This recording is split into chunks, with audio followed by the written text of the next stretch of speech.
मुझे 2 दिन हुए थे अभी अमेरिका से वापस आए हुए, लेकिन दादाजी को पता नहीं किस बात की इतनी जल्दी थी। वो चाहते थे कि जल्द से जल्द मेरी शादी हो जाए, लेकिन मैं ऐसा अभी नहीं चाहती थी। दादाजी की ही ख्वाहिश पर मैं अमेरिका की यूनिवर्सिटी से अपनी प्रोफेशनल डिग्री पूरी करके आई थी। मैं चाहती थी कि मैं अब अपने पैरों पर खड़ी हो जाऊं, अपना करियर बनाऊं, लेकिन उससे पहले कुछ महीने हर झंझट से दूर रहकर सिर्फ अपनी लाइफ एंजॉय कर लूं। मेरा इरादा था कि अपनी कजिन के साथ मिलकर अलग अलग जगह देखूं, कश्मीर की वादियां देखूं, लेकिन दादाजी मुझे घर से बाहर ही नहीं जाने देते थे। मेरी माँ अब इस दुनिया में नहीं थी, पापा ने दूसरी शादी कर ली थी और मेरी सौतेली माँ का बर्ताव मेरे साथ कभी अच्छा नहीं रहा। इसीलिए मेरा ज्यादातर वक्त दादाजी के साथ ही गुजरा था। पता नहीं क्यों पापा को भी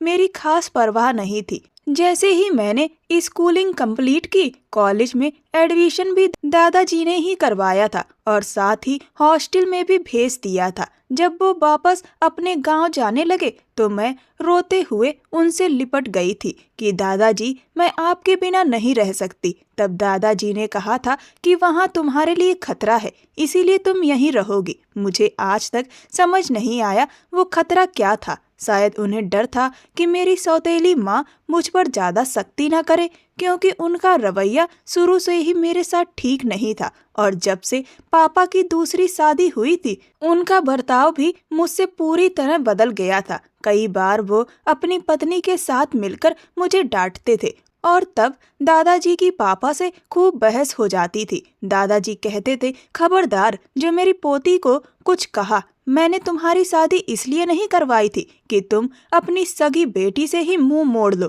सच क्या था ये मैं नहीं जानती थी, लेकिन मुझे ऐसा लगता था कि पापा को अपनी दूसरी पत्नी से बहुत ज्यादा लगाव है। उनकी लव मैरिज थी। मेरी माँ क्यों इस दुनिया से चली गई ये भी मुझे कभी नहीं बताया गया। वो अपनी मौत मरी या कुछ और हुआ, मुझे कुछ नहीं पता, लेकिन इतना जरूर महसूस होता था कि कोई बहुत बड़ा राज है जो मुझसे छुपाया जा रहा है। खैर, मैं अमेरिका में रहने लगी। वक्त धीरे धीरे गुजरता गया। दादाजी ने जाते वक्त कहा था कि बेटा, ये बात हमेशा याद रखना कि हमारे यहाँ लड़कियों की शादी वहीं होती है जहाँ घर के बड़े तय करते हैं। इसीलिए मैं तुम्हें यहाँ पढ़ा तो रहा हूँ, लेकिन इससे आगे कुछ और मत सोचना। बस अपना ख्याल रखना और हमारे घर की इज्जत का भी ध्यान रखना। मैंने वही किया, क्योंकि मेरी परवरिश बचपन से ही हवेली में ही हुई थी। पूरे 6 साल बाद जब मैं वापस आई तो दादाजी से लिपट कर खूब रोई, लेकिन 6 साल बाद भी पापा के दिल में मेरे लिए कोई जगह नहीं थी, ना मोहब्बत ना अपनापन। बस मेरे सिर पर हल्का सा हाथ रखा था और पूछ लिया, कैसी हो। मेरा दिल चाहता था कि पापा मुझे गले लगाएं, मुझ पर अपना प्यार लुटाएं। मेरे अंदर एक खालीपन था, एक कमी थी जिसे पापा ने ना कभी समझने की कोशिश की और ना ही उसे भरने की। मुझे अपनी सौतेली माँ से कोई शिकायत नहीं थी, क्योंकि वो मेरी माँ नहीं थी, लेकिन पापा तो मेरे अपने थे। फिर उनके दिल में मेरे लिए कोई एहसास क्यों नहीं था। मेरी आंखों में आंसू थे। पापा नहीं समझ पाए, लेकिन दादाजी ने मुझे अपने सीने से लगा लिया। पापा का जो स्नेह मुझे कभी नहीं मिला वो मुझे दादाजी से मिला, इसीलिए मैंने कभी उनका दिल नहीं दुखाया। मैं अपने आंसू दादाजी की कमीज में छुपाती रही। फिर मैं उनके पास बैठकर अमेरिका की बातें करने लगी, लेकिन मुझे लगा जैसे वो सब कुछ ध्यान से सुन ही नहीं रहे हों। उनके माथे पर पसीने की बूंदें थीं, जबकि मौसम ठंडा था। चेहरे पर अजीब सी घबराहट थी। तभी उन्होंने कहा कि उनके एक दोस्त का बेटा अमेरिका में ही नौकरी करता है और कुछ हफ्तों में यहाँ आ जाएगा। फिर वो मेरा रिश्ता उसी से तय कर देंगे। मुझे इस बात से कोई आपत्ति नहीं थी। मुझे भरोसा था कि दादाजी मेरे लिए जो भी फैसला करेंगे वही सही होगा, क्योंकि मेरी अपनी जिंदगी में वैसे भी कोई खास नहीं था। दादाजी जिससे कहते मैं शादी कर लेती, लेकिन मैं चाहती थी कि शादी से पहले अपनी जिंदगी के कुछ पल अपने दोस्तों और कजिन के साथ यादगार बना लूं, और अगर वो इजाजत दें तो मैं अपना करियर भी देखूं। लेकिन दादाजी को पता नहीं किस बात का डर था। मैंने उनसे कहा कि दादाजी, इतनी जल्दी क्या है। मुझे अभी कम से कम 2 साल तक शादी नहीं करनी। 6 साल बाद लौटी हूँ। अभी आपके साथ रहना चाहती हूँ, आपके साथ वक्त बिताना चाहती हूँ और बहुत कुछ करना है। तब उन्होंने कहा कि मेरे पास वक्त ही नहीं है बेटा, मैं तुम्हें एक सुरक्षित जिंदगी देना चाहता हूँ। तुम्हें नहीं पता, तुम्हें कुछ भी नहीं पता। बस एक बार तुम्हारी शादी हो जाए तो मेरे दिल को सुकून मिल जाएगा। शायद उन्हें लगता था कि उनके बाद पापा का रवैया मेरे साथ और खराब हो जाएगा। अगर ऐसा था तो वो गलत भी नहीं थे। पापा तो मुझे ठीक से देखते तक नहीं थे। कई बार मुझे लगता था कि कहीं मैं गोद ली हुई बच्ची तो नहीं हूँ। क्या मेरे पापा सच में मेरे सगे पापा हैं भी या नहीं? क्योंकि कोई भी पिता अपनी औलाद के लिए ऐसा कठोर दिल कैसे हो सकता है। मैंने दादाजी से जब अपनी जॉब को लेकर बात की तो उन्होंने साफ मना कर दिया। उन्हें बस सिर्फ मेरी शादी जल्द से जल्द करनी थी और उन्होंने मुझसे कहा कि आज के बाद मैं कभी भी नौकरी का नाम भी ना लूं। यह उनकी जिद थी या कुछ और, पर मुझे उनकी बात माननी पड़ी कि मैं दोबारा उनसे नौकरी की कोई बात नहीं करूंगी। लेकिन मैंने उनसे कहा कि बदले में उन्हें मेरी एक बात माननी पड़ेगी कि मुझे कुछ महीने के लिए बाहर जाने दीजिए। मैं माउंटेन्स, कश्मीर और आसपास की वादियां देखना चाहती हूँ। मैं अपनी चाचा की बेटियों के साथ घूमना चाहती हूँ। लेकिन ये सुनते ही दादाजी ने इस बात के लिए भी साफ मना कर दिया। उन्होंने कहा कि जब तक तुम्हारी शादी नहीं हो जाती, जब तक तुम विदा नहीं हो जाती, तब तक तुम कहीं नहीं जाओगी। इस हवेली से एक कदम भी बाहर नहीं रखोगी। मैंने उनसे कहा कि मैंने आपकी एक बात मानी है तो आपको भी तो मेरी बात माननी चाहिए ना। लेकिन उन्होंने मेरी एक भी नहीं सुनी। मुझे समझ नहीं आता था मुझ पर इतनी सख्ती क्यों है, जबकि मेरी चाचा की बेटियां अपनी मर्जी से आती जाती थी, घूमती फिरती थी, उन पर कोई रोक नहीं थी। लेकिन दादाजी मुझे हवेली से बाहर तक नहीं जाने देते थे। उनका डर और बेचैनी मैं कभी समझ नहीं पाई। तभी रितु मुझसे हंसते हुए कहने लगी, क्या मिली इजाजत तुम्हें? मैंने कहा, नहीं यार, दादाजी को पता नहीं किस बात का डर है। कहते हैं कि अब जहाँ भी जाना है अपने पति के साथ जाना।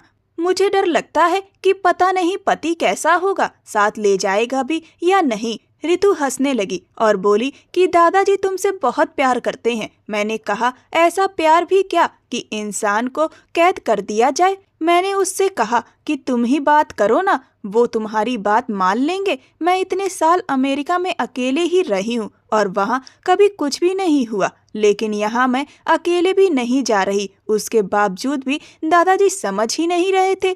आखिर रितु मेरे साथ दादाजी के पास गई। उसने कहा, बस 10 दिन की ही तो बात है, बेचारी को 10 दिन तो खुलकर जीने दीजिए, वो शादी से मना थोड़ी कर रही है। दादाजी कहने लगे, तुम लोगों को पता नहीं है बच्चों। मैंने कहा, ऐसा भी क्या राज है, मुझे बता दीजिए ताकि मुझे थोड़ी तसल्ली तो हो कि मैं क्यों नहीं जा सकती। रितु कहने लगी, दादाजी मैं इसके साथ साए की तरह रहूंगी, 1 मिनट के लिए भी इसे अकेला नहीं छोड़ूंगी।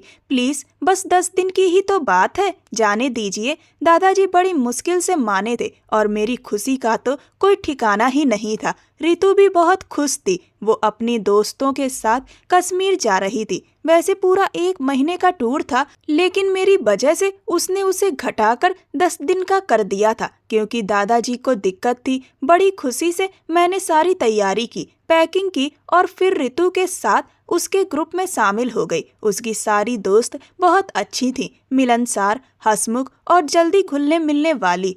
हम लोग पहले हिमाचल गए, एक होटल में रुके, वहाँ घूमे फिरे। हमारा 2 दिन का स्टे था। सारी लड़कियां अलग अलग कमरों में शिफ्ट हो चुकी थी। जिस कमरे में मैं और रितु ठहरे थे, उसकी बालकनी से बाहर का नज़ारा बहुत खूबसूरत था। मुझे लग रहा था जैसे मेरे अंदर काफी सुकून आ गया हो। एक दिन मैं सुबह बहुत जल्दी उठ गई, होटल के कमरे की बालकनी में आकर खड़ी हो गई। वहाँ की सुबह बहुत हसीन लग रही थी। मैं बाहर के नज़ारों को देखती रही, क्योंकि मुझे कुदरत के नज़ारे बहुत पसंद थे। थोड़ी देर बाद मैं कमरे में वापस आई और सोचा रितु को जगा दूं, साथ में थोड़ी वॉक करेंगे, बाहर की खूबसूरती देखेंगे।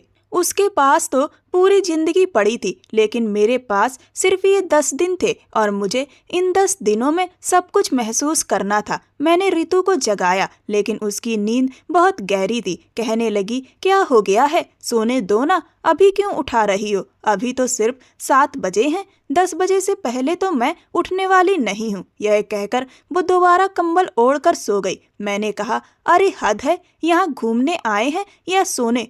वो बोली, हाँ मैं तो सोने ही आई हूँ, और फिर कंबल मुंह तक खींचकर सो गई। मैंने अपने जॉगर्स पहने, स्वेटर डाला और बाहर निकल गई। मेरा इरादा बस आसपास ही वॉक करने का था और जल्दी लौट आने का। जब मैं होटल से बाहर निकली तो काफी ठंड थी। स्वेटर के बावजूद ठंड लग रही थी, लेकिन मजा भी आ रहा था। चलते चलते मैं थोड़ी आगे निकल गई। वहाँ छोटे छोटे कॉटेज बने हुए थे। तभी पता नहीं कहाँ से एक कुत्ता दिखाई दिया जो मेरे पीछे पीछे चलने लगा। मैंने अपने कदम तेज कर दिए तो वो भी तेज चलने लगा। मैं बहुत डर गई और फिर भागने लगी। मेरी हालत खराब हो गई जब वो कुत्ता भी मेरे पीछे दौड़ने लगा। भागते भागते मैं हेल्प हेल्प चिल्ला रही थी। तभी अचानक मुझे एक फार्म हाउस का दरवाजा खुला हुआ दिखा। शायद कोई अपनी गाड़ी बाहर निकाल रहा था। मैं फटाफट अंदर घुस गई। मुझे पता ही नहीं था कि सामने कोई खड़ा है और मैं सीधे एक मजबूत से इंसान से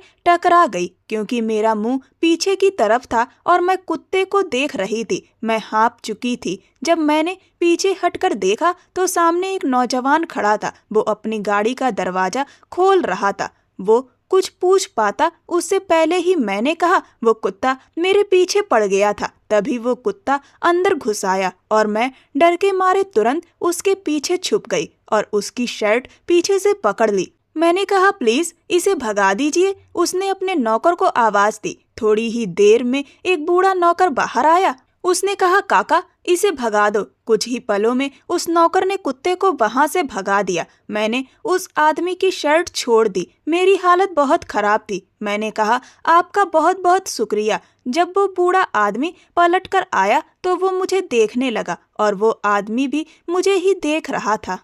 मैंने कहा, मैं जानबूझकर आपके फार्म हाउस पर नहीं आई थी, बस डर के मारे अंदर आ गई थी। मुझे अजीब लगा कि दोनों में से किसी ने भी कुछ नहीं कहा। इंसान आम तौर पर कह देता है कि कोई बात नहीं, लेकिन दोनों बिल्कुल चुप थे। मुझे थोड़ा अजीब महसूस हुआ। मैंने कहा, अच्छा मैं चलती हूँ, और ये कहकर मैं बाहर निकल आई। तेज कदमों से चलते हुए मैं वापस होटल पहुंची। कमरे में आकर देखा तो रितु अब भी सो रही थी। मुझे उस पर बहुत गुस्सा आया और मैंने उसे जबरदस्ती जगा दिया। मैंने कहा, तुम अभी तक सो रही हो, यहाँ सोने आई हो क्या? वो उठते हुए बोली, अरे मुझे माफ कर दो, उठ रही हूँ। उसने सर पर हाथ मारकर कहा, और तब तक मुझे बहुत भूख भी लग चुकी थी। मैंने रितु को जगा ही दिया था। थोड़ी देर में उसकी सहेलियां भी उठ गईं। हमने नाश्ता किया और फिर वहां की अलग अलग जगह घूमने निकल पड़े। लेकिन न जाने क्यों मुझे अंदर से कुछ अजीब सा लग रहा था।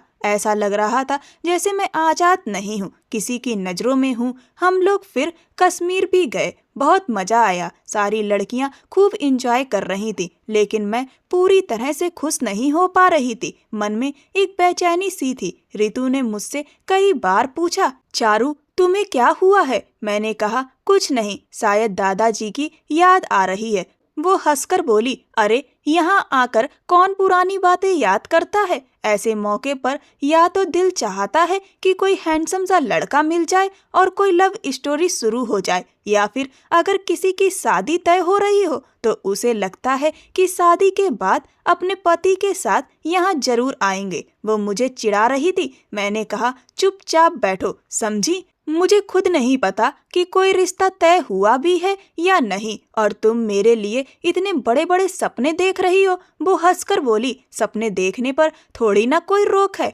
बहरहाल 10 दिन गुजर गए थे। हम वापस आ गए, लेकिन दादाजी बहुत बेचैन थे। मुझे देखते ही उन्हें चैन आया। नौकरानी ने मुझे बताया कि जब तक आप नहीं थी दादाजी 3 दिन में 3 बार ब्लड प्रेशर की गोलियां ले रहे थे। मैं हैरान थी कि मुझसे इतना लगाव क्यों है। अगर इतना ही प्यार करते हैं तो मुझे 6 साल अमेरिका क्यों भेज दिया? 2 दिन मैंने दादाजी के साथ ही गुजारे। वो बार बार पूछते रहे कहाँ गई, क्या किया, और मैं उन्हें सब बताती रही। फिर बोले कल तैयार रहना, मेरा दोस्त अपनी बीवी और बेटे के साथ आएगा। बेटा क्यों, क्या वो भी मुझे देखने आएगा? मेरी बात पर दादाजी बोले हाँ, क्यों, तुम्हें कोई ऐतराज है? मैंने कहा दादाजी, मैंने भले अमेरिका में पढ़ाई की हो, लेकिन आपने जो संस्कार दिए हैं उन पर ही चली हूँ। हमारे यहाँ तो लड़के देखने नहीं आते। वो बोले मैं कल ही रिश्ता तय करना चाहता हूँ और ये सब बातें पहले ही हो चुकी हैं। वो तुम्हें देख ले, फिर हम आगे बात बढ़ाएंगे। वैसे भी वो लोग यहाँ रहते नहीं हैं, बस 1 महीने के लिए आए हैं मेरे कहने पर। फिर उन्हें अमेरिका भी जाना है और इसी 1 महीने में मुझे तुम्हारी शादी कर देनी है। मैंने कुछ नहीं कहा। अगले दिन शाम को मैं तैयार थी। रितु मुझे बहुत परेशान कर रही थी। बोली मैंने सुना है साहब खुद अपनी दुल्हन देखने आ रहे हैं। उस वक्त मैं किचन में बावर्ची से पूछ कर डिशेस बना रही थी, साथ में पास्ता भी, क्योंकि दादाजी ने कहा था कि सब कुछ तुम खुद बनाओगी। रितु स्लैब पर बैठी मुझे छेड़ रही थी। मैंने कहा रितु प्लीज, पहले से ही नर्वस हूँ, परेशान मत कर, हेल्प कर दे। वो हंसकर बोली मैं क्यों करूँ, दादाजी को तो यह भी बताना है ना कि उनकी चारू कितनी गुणवान है।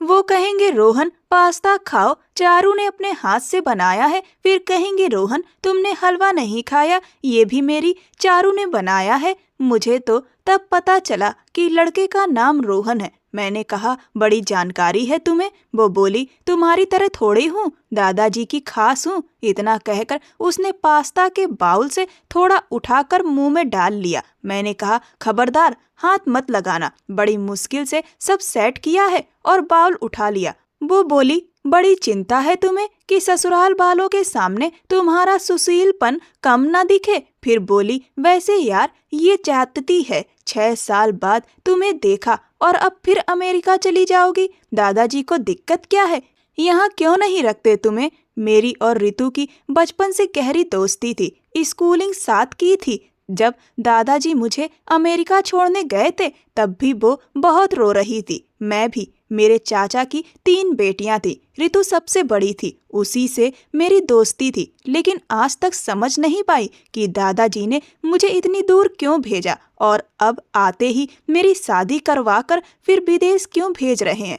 खैर सब कुछ रेडी करके मैं अपने कमरे में आ गई। कॉटन की साड़ी पहनी थी, हल्का सा मेकअप किया था, बाल वैसे ही खुले छोड़ दिए, कंधों से थोड़े नीचे तक लेयर्स में कटे थे। तभी रितु आ गई और बोली आ गया तुम्हारा हीरो। सच में चारू बिल्कुल किसी फिल्मी एक्टर जैसा है।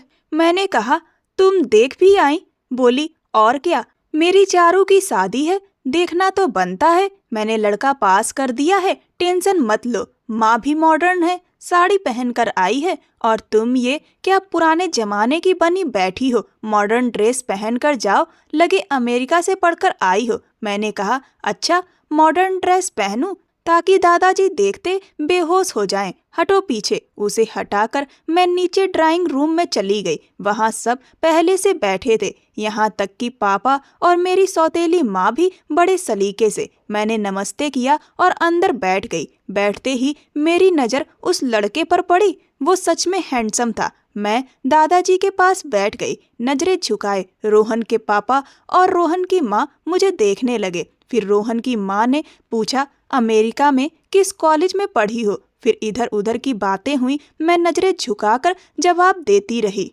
वो बोली चौहान साहब, आपकी पोती को देखकर लगता ही नहीं कि बाहर से पढ़कर आई है। बहुत प्यारी और संस्कारी है।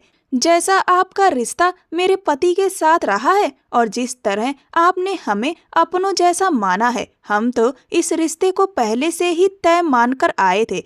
ये तो बस औपचारिकता थी। मेरी सौतेली माँ के माथे पर अब भी सिकन थी। तब दादाजी रोहन के पापा से बोले मैं चाहता हूँ कि एक बार रोहन और चारू आपस में बात कर लें। रिश्ता मैंने अपने मुंह से मांगा है, लेकिन दोनों बच्चों की मर्जी जरूरी है। चारू का दिमाग बिल्कुल साफ है, इसकी मैं जिम्मेदारी लेता हूँ, लेकिन रोहन तुम्हारी वजह से यहाँ आया है, इसीलिए सब खुलकर होना चाहिए। दादाजी ने बिना घुमाए सीधी बात कही। रोहन की माँ बोली नहीं नहीं, ऐसी कोई बात नहीं है, रोहन की जिंदगी में कोई और नहीं है, फिर भी दोनों बच्चे हैं, बात कर लेना ठीक रहेगा। लेकिन उस नौजवान ने कहा, नहीं मॉम, बस ठीक है। दादाजी कहने लगे, बेटा तुम्हारी रजामंदी तो है ना? वो बोला, जी हाँ दादाजी, मेरी रजामंदी है, आपको मेरी तरफ से कोई शिकायत नहीं मिलेगी। दादाजी उठे, उसके सिर पर प्यार से हाथ फेरा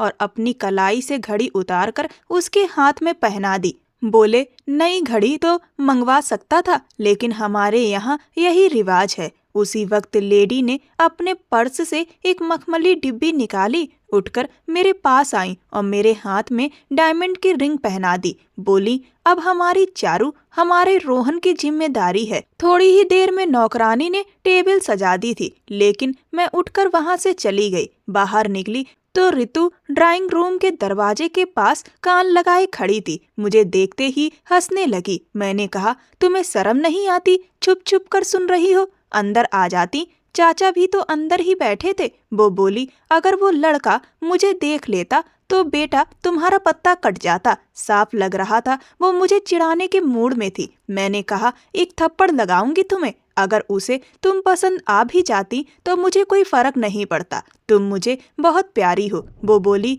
ठीक है, मोहब्बत अपनी जगह, लेकिन यहाँ सबकी अपनी हद होती है। मैं किसी और के हक में दखल नहीं देती, वैसे भी मेरा कोई है। आंखें मटकाते हुए बोली। मैं हैरान रह गई। कहा, रितु की बच्ची, इतनी बड़ी बात और मुझे बताया तक नहीं। फिर मैं उसी के साथ उसके कमरे में चली गई।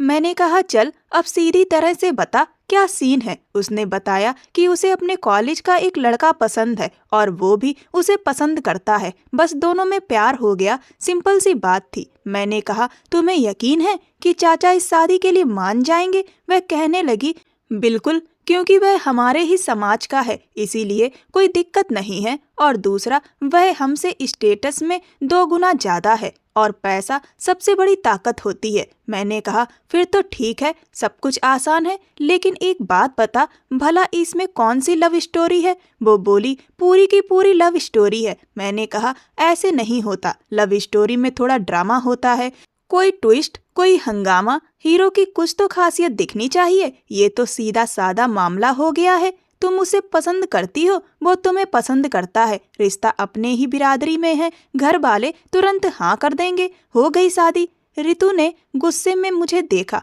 और बोली, मतलब तुम चाहती हो कि हमारी कहानी में कुछ गड़बड़ हो, तभी तुम उसे लव स्टोरी मानोगी? मैंने हंसते हुए कहा, जाहिर है ये भी कोई लव स्टोरी हुई, ना रोना, ना तड़प, ना रातों की नींद उड़ना। मुझे तो तुम्हारी कहानी बड़ी बोरिंग लग रही है। वो बोली, कोई बात नहीं, मेरे पास सुनाने को तो कुछ है, लेकिन तुम्हारे पास क्या है? रोहन आए, एक नज़र देखा और बोले, दादाजी मुझे कोई ऐतराज नहीं है, जैसा आप कहें वैसा ठीक है। और तुम तो दादाजी की चमची हो, तुम लोगों की लव स्टोरी क्या कोई स्टोरी भी है? मैं हंस पड़ी और कहा, मुझे कोई लव स्टोरी बनानी ही नहीं थी। रात को जब मैं सोने के लिए लेटी तो मेरे नंबर पर अनजान नंबर से कॉल आई। फोन उठाया तो कहा, जी कौन? उधर से आवाज आई, मैं रोहन बोल रहा हूँ। मेरा दिल जोर जोर से धड़कने लगा। समझ नहीं आ रहा था क्या बोलूं। कॉलेज और यूनिवर्सिटी में लड़के साथ पढ़े थे, लेकिन मैंने कभी बेवजह बात नहीं की थी। उसने कहा, हेलो। मैंने कहा, जी। बोला, मुझे लगा आपने फोन काट दिया। मैंने कहा, नहीं, बस उम्मीद नहीं थी कि आप कॉल करेंगे। वो बोला, सच में? आप बाहर पढ़कर आई हैं? देखकर तो ऐसा नहीं लगा था। आपने मेरी तरफ देखा भी नहीं, इसीलिए मैंने मिलने की हिम्मत नहीं की, बस मना कर दिया था। लेकिन माँ को इशारा कर दिया था कि नंबर ले ले, बात तो करनी चाहिए ना। मैं चुप रही। बोला, आपको बुरा तो नहीं लग रहा?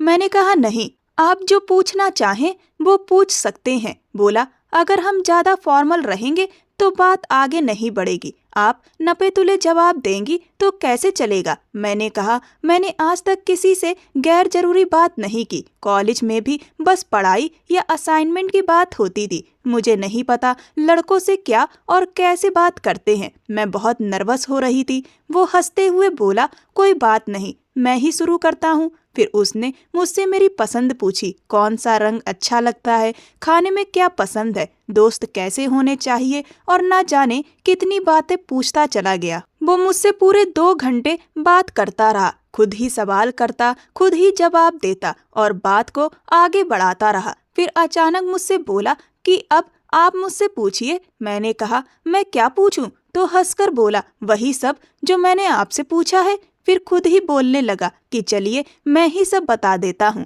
मुझे ब्लू कलर बहुत पसंद है। मुझे इंडियन लड़कियां अच्छी लगती हैं जिनमें थोड़ा ट्रेडिशनल टच हो लेकिन मॉडर्न लुक भी हो। खाने में मुझे चाइनीज और इटालियन ज़्यादा पसंद है। फिर उसने पूछा आपको कुकिंग आती है? मैंने साफ साफ कहा नहीं, मुझे कुकिंग नहीं आती, लेकिन सीख लूंगी। वो बोला 1 महीने में क्या क्या सीख लेंगी? मैंने कहा कोशिश तो करूंगी। वो हंसकर बोला अरे नहीं, इतनी मेहनत करने की जरूरत नहीं है, मुझे खुद भी काफी कुछ बनाना आता है, दोनों मिलकर पकाएंगे और खा लेंगे। मुझे ये बिल्कुल पसंद नहीं कि सिर्फ पत्नी ही सारे काम करे, मैं अपने सारे काम खुद करता हूँ। मैं उससे बात कर ही रही थी कि अचानक मेरे कमरे का दरवाजा खुला और सामने ऋतु खड़ी थी। शायद उसे नींद नहीं आ रही थी, इसीलिए मेरे पास आ गई ताकि गपशप कर सके।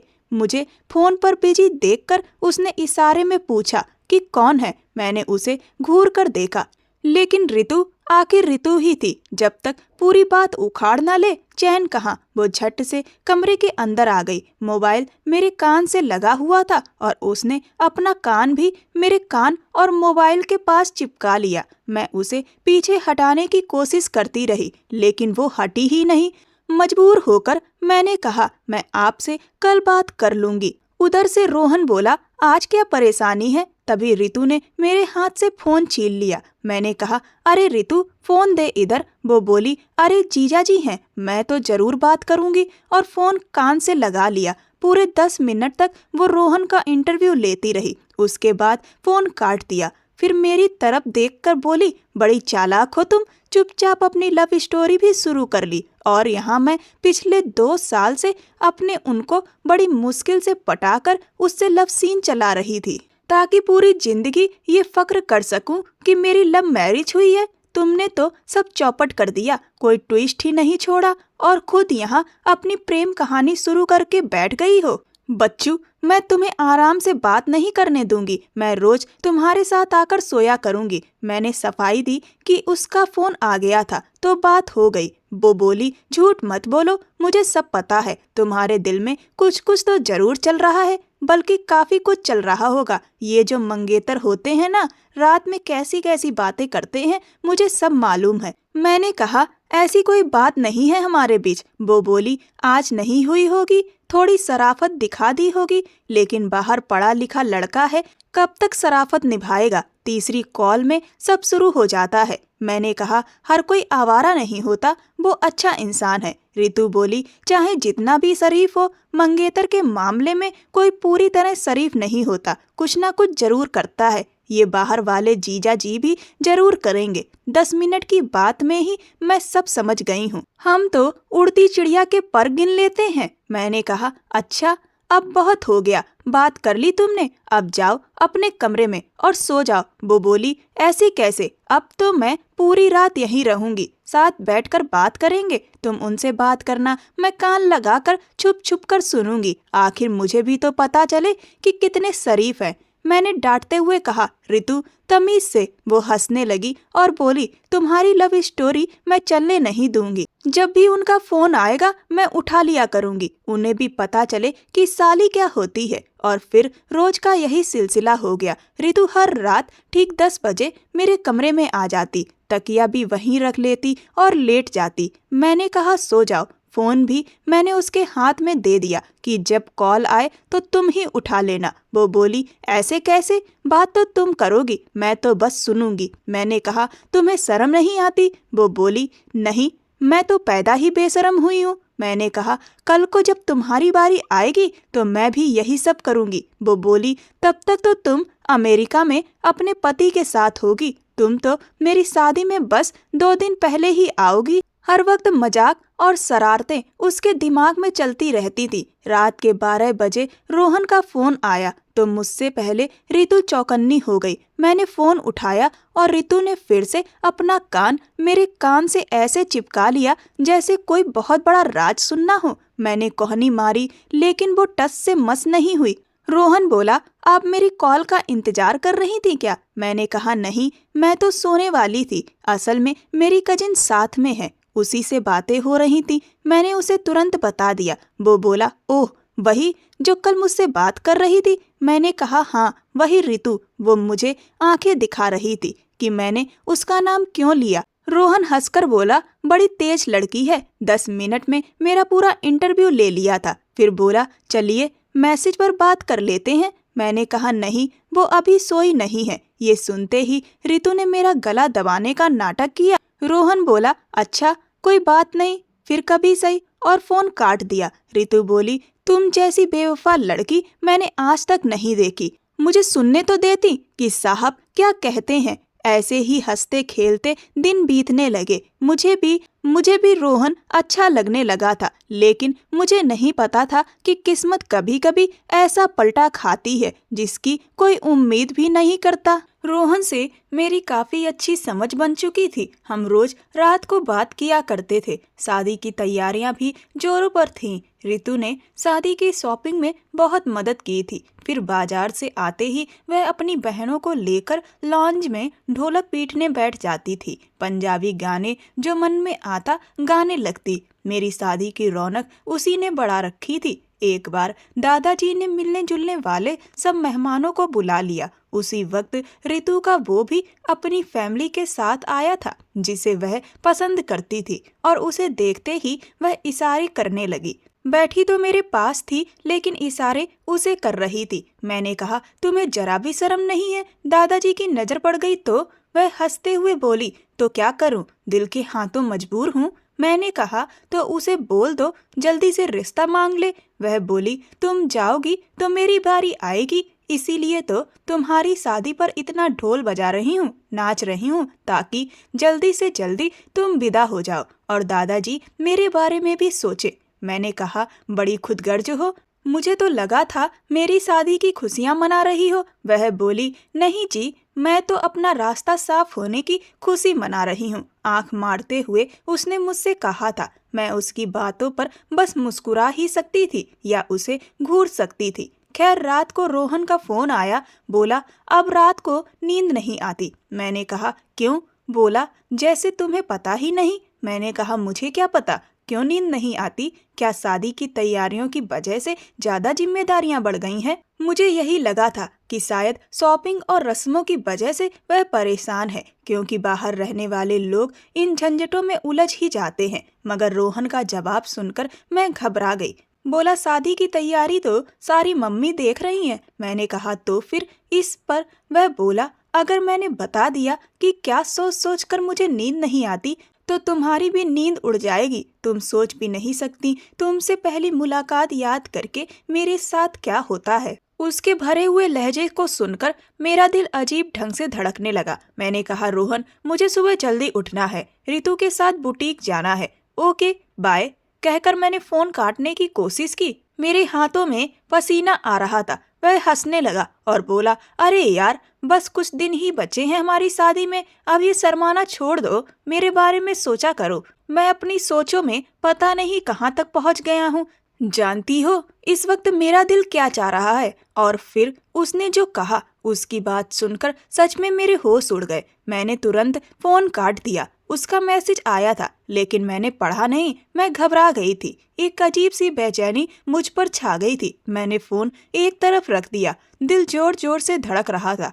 उस रात मुझे चैन से नींद नहीं आई। बार बार करवटें बदलती रही। काफी देर बाद नींद आई भी तो बार बार रोहन की बातें कानों में गूंजती रहीं और दिल फिर से तेज धड़कने लगा। अगले दिन रात को रोहन की कॉल आई तो मैंने उठाई ही नहीं। दिल फिर जोर जोर से धड़कने लगा। 2 दिन बाद मेहंदी की रस्म थी, इसीलिए उन 2 दिनों में मैंने रोहन से कोई बात नहीं की।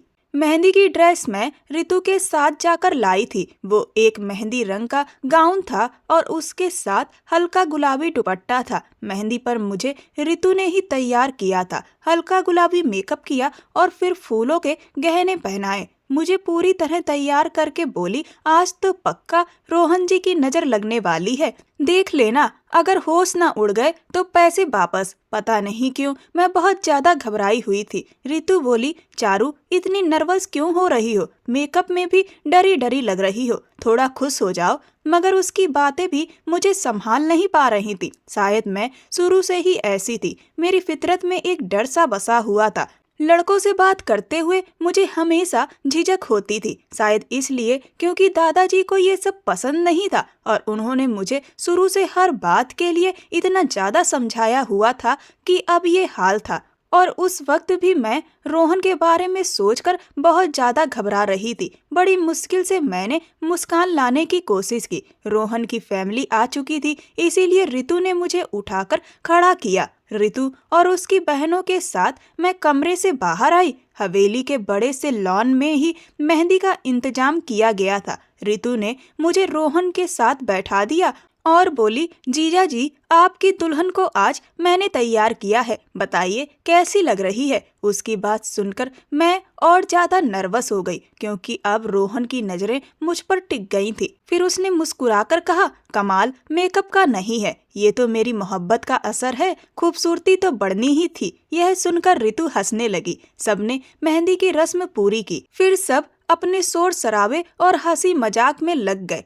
जब सबकी नजरों से बचकर रोहन ने सोफे पर रखा मेरा हाथ पकड़ लिया, मेरी तो सच में जान निकल गई थी। फिर वो मेरे कान के पास झुककर बोला, काश दादाजी आज ही शादी करवा देते। सच कह रहा हूँ, तुम्हें आज ही अपने घर ले जाना चाहता हूँ। कल का इंतजार बहुत मुश्किल लग रहा है। उसकी बातें सुनकर मैंने झट से अपना हाथ छुड़ाने की कोशिश की, लेकिन उसने और कसकर पकड़ लिया। रोहन हाथ छोड़ो, कोई देख लेगा, मैंने धीरे से कहा। वो मुस्कुराकर बोला, जब तक तुम मेरे पास बैठी हो तुम्हारा हाथ मेरे हाथ में ही रहेगा। तुम्हें अंदाजा भी नहीं है आज कितनी प्यारी लग रही हो। फिर वो बोला, सुबह तक आराम से सोना, मेरे घर पहुंचने से पहले नींद पूरी कर लेना, क्योंकि कल रात मैं तुम्हें सोने नहीं दूंगा, बहुत परेशान करूंगा। मेरा दिल जैसे मेरे बस में ही नहीं था। उसकी नजरें और उसकी बातें मेरे होश उड़ा रही थी। जब तक मैं वहां बैठी रही, रोहन की ऐसी ही बातें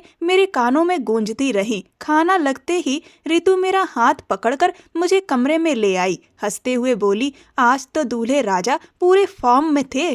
कान में क्या क्या कह रहे थे, जल्दी से बताओ। वो मेरे सामने पालथी मारकर बैठ गई। मैंने कहा, तुम्हारी नजरें तो बस मुझ पर ही थीं। वो बोली, तो और क्या, मुझसे कुछ भी छुपाने की जरूरत नहीं है। आखिर कल को मेरी भी तो शादी होगी। मुझे भी जानना है कि रस्मों के बीच दूल्हा अपनी दुल्हन से क्या क्या बातें करता है। मैंने हंसकर कहा, तो तुम भी जल्दी शादी कर लो, सब कुछ समझ आ जाएगा। उस रात रितु काफी देर तक मेरे पास बैठी रही, बातें करती रही, लेकिन आखिर में वो मेरे गले लगकर रोने लगी। मैं घबरा गई। बोली, रितु क्या हुआ? वो रोते हुए बोली, तुम बहुत याद आओगी। हम दोनों के बीच बहुत प्यार था। जब मैं अमेरिका में थी तब भी रोज वीडियो कॉल पर बात होती रहती थी। मेरी आंखें भी भर आईं। उस रात रितु मेरे साथ ही सोई और उसी की वजह से मुझे ठीक से सोने का मौका भी नहीं मिला। दादाजी मेरी शादी भी इसी हवेली में करना चाहते थे। जबकि वो चाहते तो सबसे बड़ा हॉल या शानदार बैंकेट बुक करवा सकते थे, लेकिन वो कहते थे कि शादी यहीं होगी। पता नहीं क्यों, पर मेरी शादी के दिन भी दादाजी का चेहरा पूरी तरह शांत नहीं था। उनके चेहरे पर अजीब सी बेचैनी साफ दिख रही थी। ब्यूटी पार्लर वाली घर आकर ही मुझे तैयार कर गई। उस दिन मेरा दिल भी बहुत घबराया हुआ था। पता नहीं क्यों मन बहुत अशांत था। शाम को बारात आ गई। दादाजी कहते थे कि वो देर रात तक चलने वाले कार्यक्रमों के खिलाफ हैं। मुझे रितु ने पास के एक कमरे में बिठा दिया। पहले शादी की कुछ रस्म होनी थी, फिर मुझे रोहन के पास बिठाया जाना था। फिर मुझे बुलाया गया और जैसे ही मेरी मांग भरने के लिए रोहन ने अपना हाथ उठाया, अचानक गोलियों जैसी आवाजें गूंज उठी। मैं बुरी तरह घबरा गई। दादाजी भी उठ खड़े हुए। हवेली के बाहर गार्ड्स थे, लेकिन मेहमानों की वजह से मेन गेट खुला हुआ था। मैंने देखा कुछ लोग जबरदस्ती अंदर घुस आए। सफेद रंग के कुर्ता पैजामा पहने हुए, कंधे पर चादर डाले हुए और हाथों में पिस्तौल लिए हुए। उनके साथ कई और नौजवान थे जो काले कपड़ों में थे। जैसे ही उसने हवा में फायर किया, औरतों की चीख निकल पड़ी। मैं तो बिल्कुल सुन्न हो गई थी। जो आदमी सबसे आगे था वो मुझे घूर रहा था। मैंने उसे पहले कभी नहीं देखा था। वो तेज कदमों से मेरी तरफ बढ़ा। इससे पहले कि वो मेरे पास पहुंचता, दादाजी बीच में आ गए। दादाजी बोले, कबीर, खबरदार, मेरी पोती को हाथ लगाने की कोशिश भी मत करना। ये सुनते ही कबीर ने दादाजी का कॉलर पकड़ लिया और चिल्लाया, हिम्मत कैसे हुई मेरी होने वाली बीवी की शादी किसी और से करने की। ये सुनकर मेरा सिर घूमने लगा। वो और ऊंची आवाज में बोला, पंचायत का फैसला भूल गए या याद दिलाऊं? तभी मेरे पापा और चाचा आगे आ गए। बोले, हमारे पिता का कॉलर छोड़ो। कबीर ने खतरनाक नजरों से पापा को देखा और बोला, बीच में मत आना वरना खून बहा दूंगा। उसकी आंखों में सच में गुस्सा और नफरत साफ दिख रही थी। तभी रितु मेरे पास आकर खड़ी हो गई। मैं तो पूरी तरह कांप रही थी। मुझे बहुत डर लग रहा था। समझ ही नहीं आ रहा था कि ये सब क्या हो रहा है। दादाजी कांप रहे थे और उनकी आंखों से आंसू बह रहे थे। कबीर का हाथ अब भी दादाजी के कॉलर पर था। दादाजी हाथ जोड़कर बोले, मेरी पोती को छोड़ दो, इसमें इसका कोई कसूर नहीं है। कबीर हंसते हुए बोला, ऐसे कैसे छोड़ दूं? खून के बदले खून, जमीन के बदले जमीन और औरत के बदले औरत। फैसला तो 22 साल पहले ही हो चुका था। 22 साल पहले ये मेरे नाम हो चुकी थी। फिर तुम्हारी हिम्मत कैसे हुई इसका रिश्ता किसी और से तय करने की? मुझे लगा जैसे किसी ने मेरे सिर पर बम फोड़ दिया हो। यह क्या सच था जिससे मैं पिछले 22 साल से अनजान थी? मेरी पैदाइश के साथ ही मेरी पूरी जिंदगी का फैसला कर दिया गया था।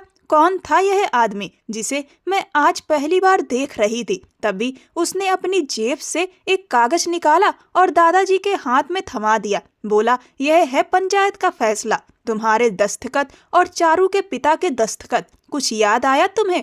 दिलीप चौहान, उसने दादाजी का नाम लिया था। संरक्षक होने के नाते चारू को मेरे नाम किया था ना। कहा था ना कि जब वह बड़ी हो जाएगी तो उसकी शादी मुझसे ही होगी। मैं 2 साल पहले आया था ना, तब क्या कहा था तुमने कि 3 साल बाद चारू लौटेगी और जैसे ही आएगी तुम मुझे खबर करोगे। तो फिर कैसे सोच लिया कि मेरी नाक के नीचे तुम मेरी होने वाली बीवी का रिश्ता किसी और से कर दोगे और मैं चुपचाप तमाशा देखता रहूंगा? अगर चाहूं तो तुम्हारी भी जान ले सकता हूं और उस लड़के की भी जिससे तुम चारू की शादी करवा रहे थे।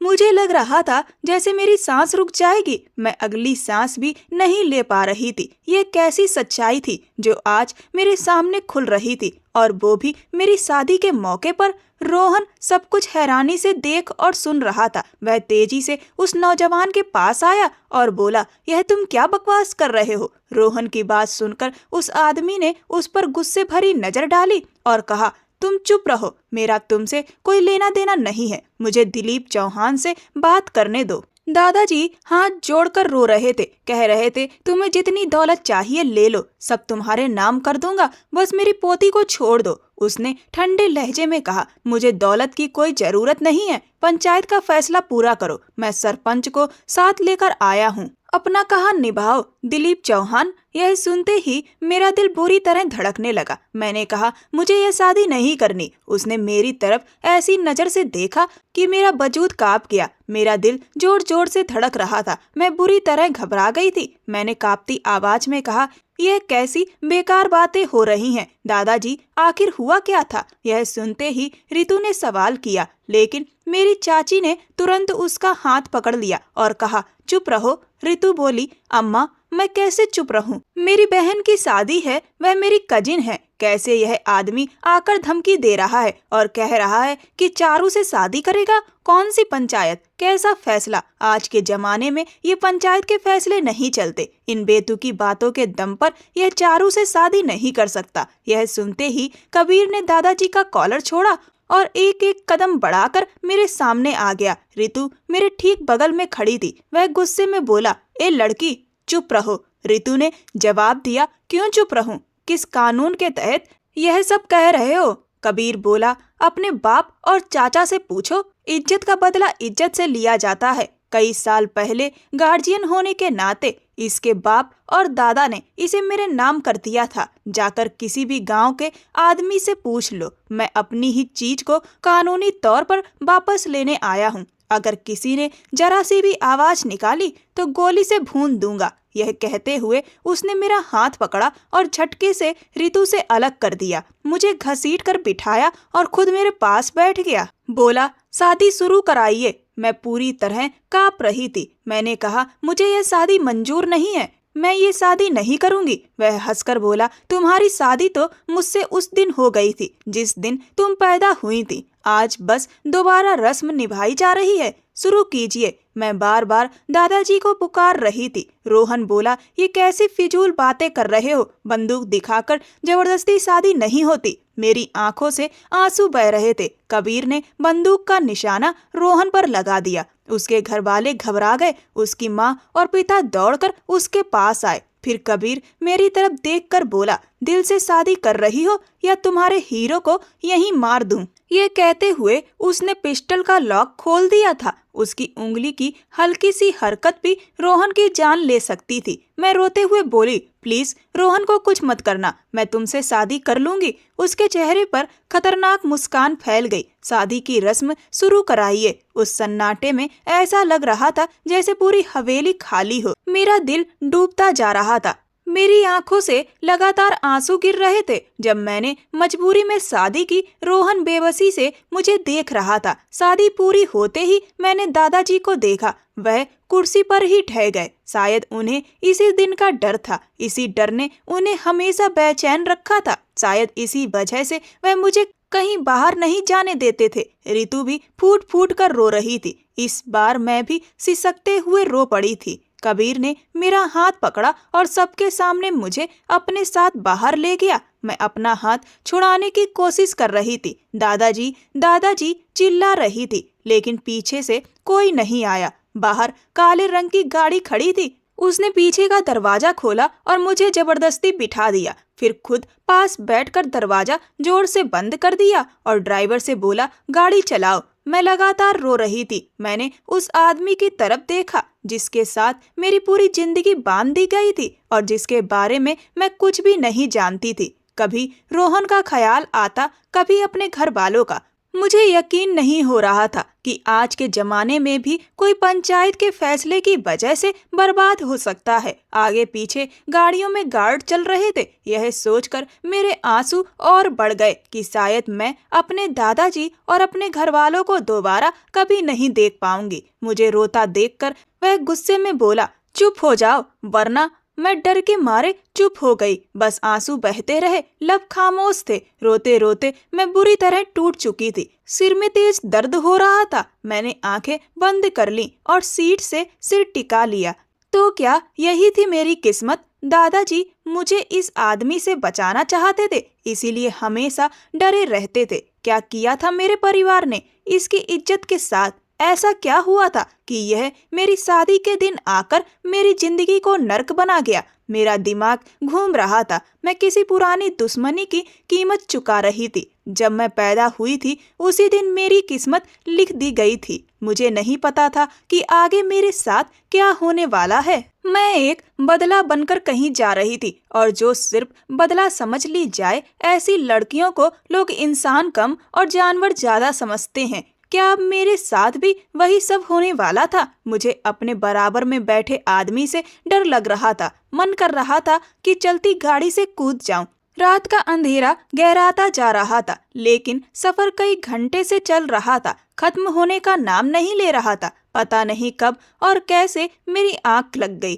कहते हैं ना, नींद आए तो बैठे बैठे भी आ जाती है। शायद मेरे साथ भी यही हुआ था। मैं सो चुकी थी। गाड़ी जब एक झटके से रुकी तो मेरी आंख खुली।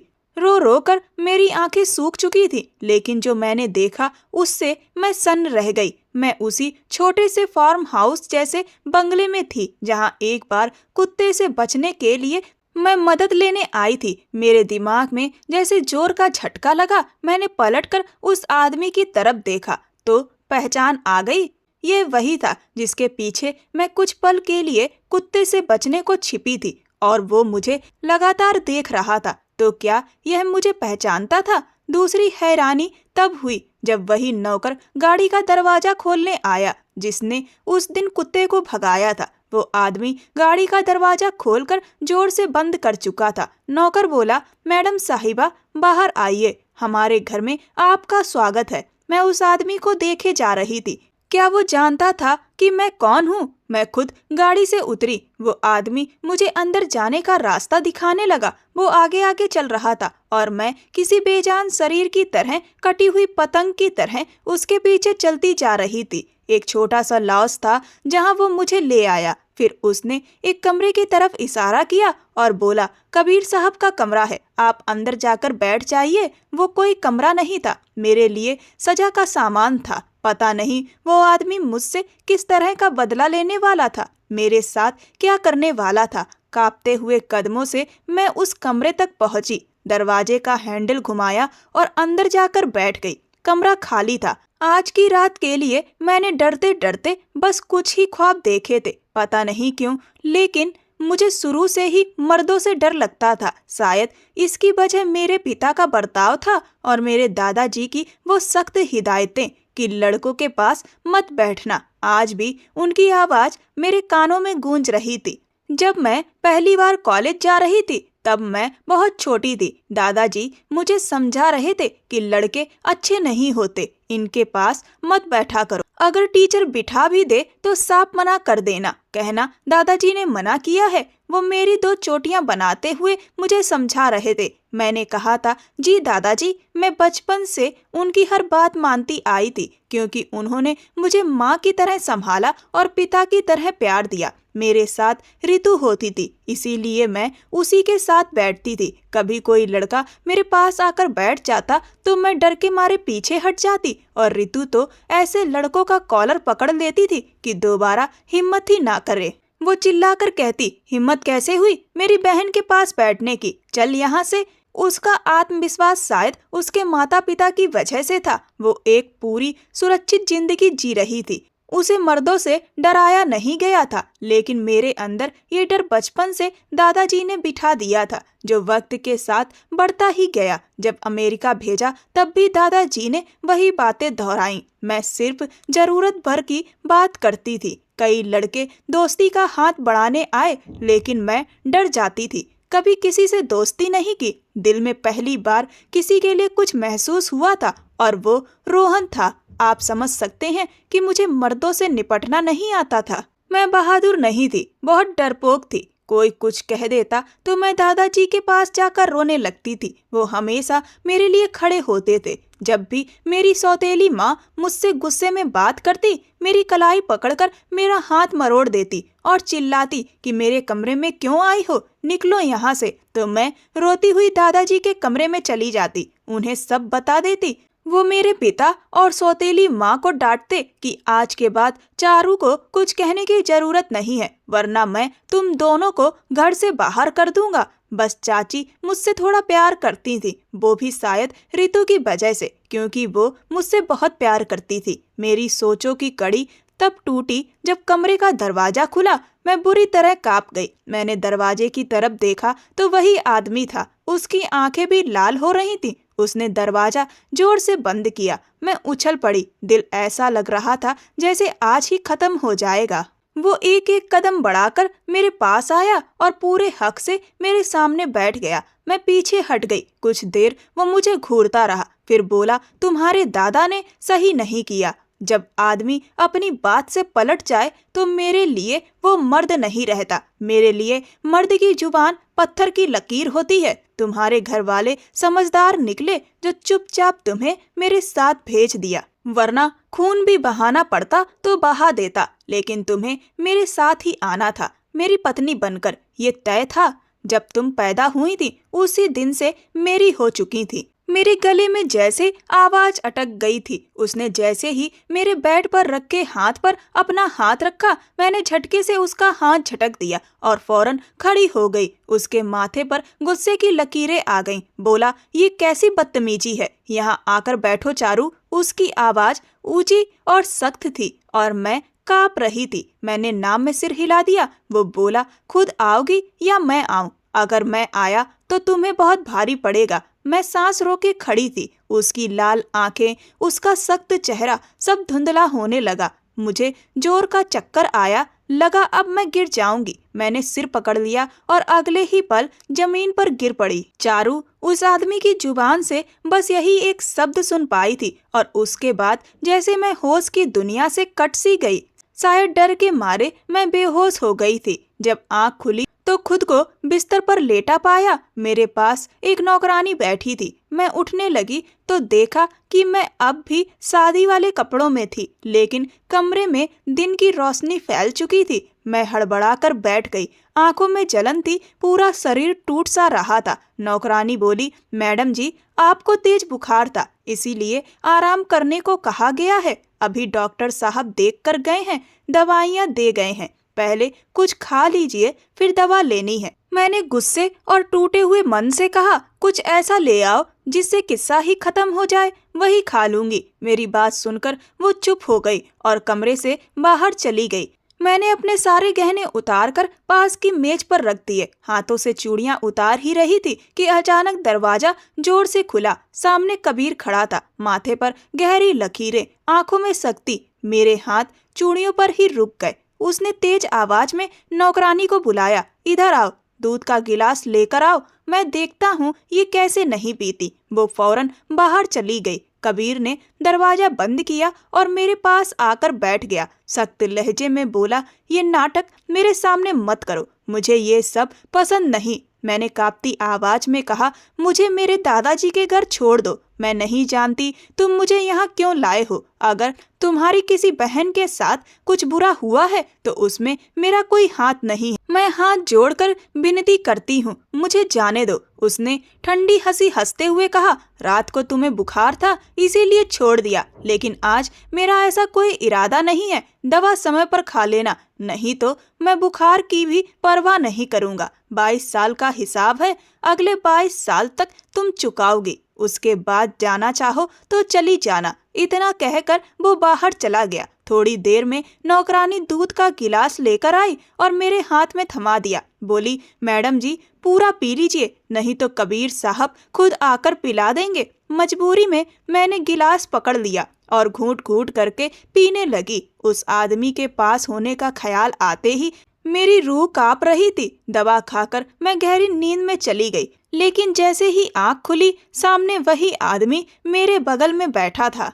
फिर उसने मेरे माथे पर हाथ रखकर छू कर देखा और बोला कि बुखार पहले से कम लग रहा है तुम्हारा। मैंने तुरंत उसका हाथ पीछे किया और उठकर बैठ गई। वह कहने लगा कि तुम्हें पता है ना कि मेरा तुमसे क्या रिश्ता है। मैंने कहा, मैं इस रिश्ते को बिल्कुल भी नहीं मानती जो बंदूक की नोक पर किया गया है। वह कहने लगा, लेकिन मैं तो मानता हूँ और मैं तुम्हें निभा के भी दिखाऊंगा। अच्छी तरह से जानती हो ना कि इस तरह से शादी की गई लड़की की क्या हैसियत होती है और उसके साथ कैसा व्यवहार किया जाता है। मैंने कहा, तुम देखने में तो अच्छे खासे पढ़े लिखे लग रहे हो, क्या तुम इन बेकार की फिजूल बातों को मानते हो जिनकी आज के जमाने में कोई वैल्यू नहीं है। वह कहने लगा, मैं पंचायत के फैसले को मानता हूँ। मैंने कहा, आखिर वह कौन थी तुम्हारी जिसे मेरे खानदान के किसी आदमी ने मार डाला है? मुझे तो कभी ऐसी कोई बात पता नहीं चली। मैंने कभी किसी के मुंह से कुछ भी नहीं सुना। मुझे नहीं लगता कि मेरे दादाजी, मेरे पापा या मेरे चाचा में से किसी ने भी ऐसा कुछ किया है। वह कहने लगा, तुम्हें यह भी नहीं पता है? मैंने इनकार में सिर हिला दिया। मैंने कहा कि मुझे कुछ भी नहीं पता। मैं यह भी नहीं जानती कि मेरी शादी तुमसे बचपन में कर दी गई थी या फिर मैं तुम्हारी अमानत थी। मुझसे कुछ भी नहीं कहा गया। वह कहने लगा, तुम्हारे दादा बहुत शातिर बनने की कोशिश कर रहे थे। वह इस बात से मुकरना चाहते थे, तुम्हें यहाँ भेजना नहीं चाहते थे। वह तो शुक्र है कि उस दिन तुम मुझसे टकरा गई, वरना मैं तो यही समझ रहा था कि तुम अभी अमेरिका से वापस ही नहीं आई हो। तुम्हें इस तरह अचानक अपने घर में देखकर मैं तो हैरान हो गया था। जिस दिन कुत्ता तुम्हारे पीछे पड़ा था, तुम्हारे जाने के बाद मैंने तुम्हारा पीछा किया, तब जाकर पता चला कि असली मामला क्या है। तुम्हारे दादाजी ने तुम्हारा रिश्ता तय कर दिया। मैं चाहता तो उस वक्त तुम्हारे सामने आ सकता था, लेकिन मैंने सोच लिया था कि शादी वाले दिन और मौके पर मैं धावा बोल दूंगा। मौका भी अच्छा होगा और देख लो, मैंने वह सब कुछ कर दिखाया जो मैं चाहता था। मैं ऐसा ही हूँ। तुम्हारे दादा, तुम्हारे पापा मुझे रोक नहीं सकते। मैंने कहा, मेरा कसूर क्या है? वह कहने लगा कि तुमने अपने बाप से नहीं पूछा। चलो मैं तुम्हें तुम्हारा कसूर बता देता हूँ। तुम्हारे बाप की शादी मेरी टीचर से हुई थी, जिनकी तुम बेटी हो। यह सुनकर मुझे हैरत हुई। मैं आंखें फाड़कर उसे देखने लगी। फिर उसने साइड टेबल का दराज खोला, सिगरेट की डिब्बी निकाली और एक सिगरेट अपने मुंह में रखकर उसे लाइटर से जलाया और बोला, मैं उस वक्त 6 साल का था जब मेरी टीचर की शादी हुई थी। मेरी टीचर के पिताजी मेरे परिवार के बहुत ही पुराने और वफादार नौकर थे, जिनकी पत्नी का देहांत उनकी बेटी को जन्म देते वक्त ही हो गया था। तब से लेकर मेरी टीचर मेरे ही परिवार में पली बड़ी थी, इसीलिए उनकी पढ़ाई लिखाई की पूरी जिम्मेदारी मेरे परिवार वालों ने ही उठा रखी थी। मेरी टीचर के पिताजी हमेशा यही चाहते थे कि उनकी बेटी अच्छे से पढ़ लिख जाए और उसका घर किसी अच्छे हैसियत वाले के साथ बस जाए। एक दिन हमारे दुश्मनों ने मेरे दादाजी और पिताजी पर हमला किया। तब मेरी टीचर के पिताजी ने अपनी जान पर खेलकर उन दोनों की जान तो बचा ली और अपनी वफादारी साबित कर दी, लेकिन वह खुद को नहीं बचा सके। इसके बाद दादाजी ने यह फैसला किया कि अब टीचर की पूरी जिम्मेदारी वो लोग ही उठाएंगे, बिल्कुल अपनी बेटी की तरह। मैं उन्हें टीचर इसलिए कह रहा हूँ क्योंकि जब उनकी पढ़ाई पूरी हुई तो उनकी नौकरी हमारे गांव के ही सरकारी स्कूल में लग गई और मैं भी उनसे ही पढ़ता लिखता था, जिस वजह से मुझे उनसे बहुत लगाव था और वह भी मुझसे बहुत स्नेह रखती थी, बिल्कुल अपने बच्चे की तरह। फिर जब उनकी शादी की उम्र हुई तो इसका फैसला पंचायत के सभी बड़े बुजुर्गों ने किया, लेकिन तुम्हारा बाप इस शादी के लिए तैयार नहीं था। तुम्हारे दादा ने उसे मजबूर किया तो उसने मेरी टीचर से शादी कर ली। उस वक्त हम में से किसी को भी इस बात की भनक तक नहीं थी। 1 साल के अंदर ही तुम्हारे बाप ने मेरी टीचर की जिंदगी को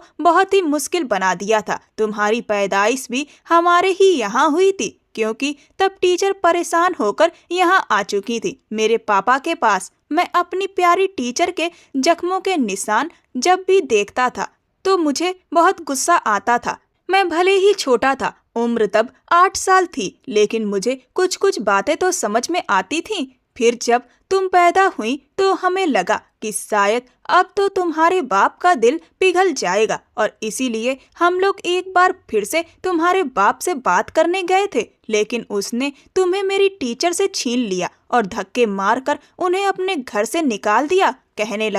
कहने लगा कि वह अपना खून अपने पास रखेगा क्योंकि उसे अपनी बेटी से बहुत प्यार है, लेकिन इसके बाद उसने मेरी टीचर को तलाक दे दिया और उनकी जिंदगी बर्बाद कर दी। जब यह बात पंचायत तक पहुंची तब तक मेरी टीचर की मानसिक स्थिति बहुत ज्यादा खराब हो चुकी थी, क्योंकि अब तो वह अपनी बेटी से भी हाथ धो बैठी थी, जिसको वह अपना एकमात्र जीवन का सहारा मान रही थी। और फिर वह हुआ जिसका किसी ने सोचा भी नहीं था। मेरी टीचर ने खुद को इस जिंदगी से आजाद कर लिया और इसका जिम्मेदार तुम्हारा बाप था। और तुम्हारे बाप ने ऐसा इसलिए किया क्योंकि उसे तुम्हारी सौतेली माँ से असल में प्यार था और वह उसी से ही शुरू से शादी करना चाहता था, लेकिन उसने मेरी टीचर से शादी के वक्त खुलकर कुछ भी नहीं कहा, क्योंकि तब वह अपने बाप की धमकी से डर गया था और जायदाद का लालच भी उसे आ चुका था। इसके बाद पंचायत में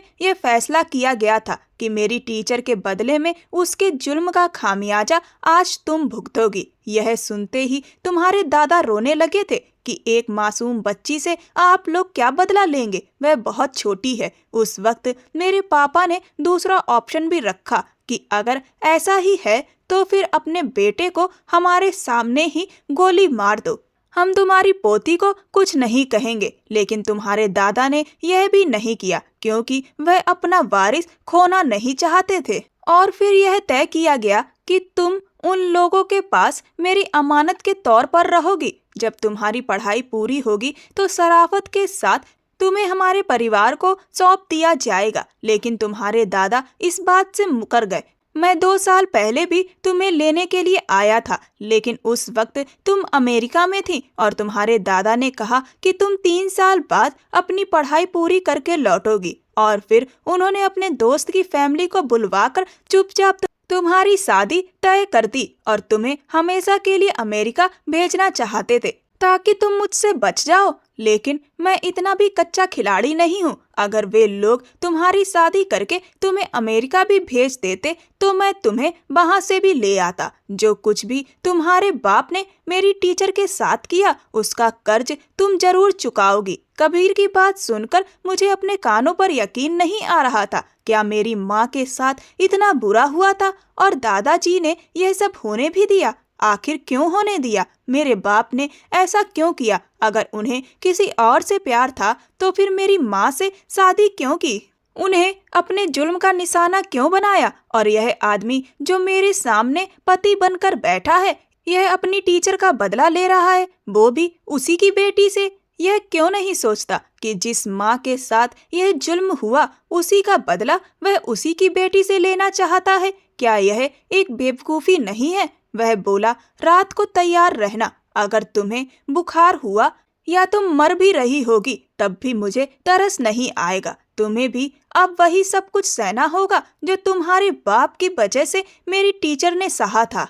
मेरी आंखों से आंसू गिरने लगे। सामने बैठा हुआ इंसान पढ़ा लिखा जाहिल था।